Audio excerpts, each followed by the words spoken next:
আর free fire সৃষ্টি করা Garena company স্থাপিত হয় 2009 সালে। তাদের যাত্রা শুরু হয় সিঙ্গাপুর থেকে। গেরিনার মালিক হচ্ছে ফরেস্ট লি, যিনি একজন অনেক দক্ষ এবং ব্যবসাকে ভালো বোঝার একজন মানুষ। না হলে এই ফ্রি ফায়ার গেমটা হয়তো এতদিনে টিকে থাকতে পারতো না।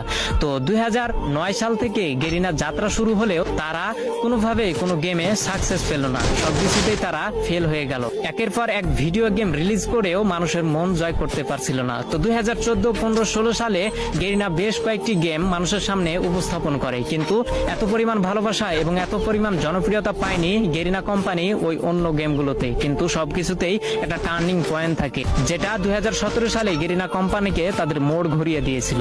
যেহেতু 2017 সালে শুধু পাবজি গেমটাই ব্যাটল রয়্যাল গেম ছিল এবং মানুষের মাঝে উৎপত্তি হয়েছিল একটা বিশেষ গেম হিসেবে, সেহেতু গেরিনা কোম্পানির মালিক ফরেস্ট লি ভাবলো কেননা মোবাইলের জন্য একটা ভালো গেম উপস্থাপন করা যাক বা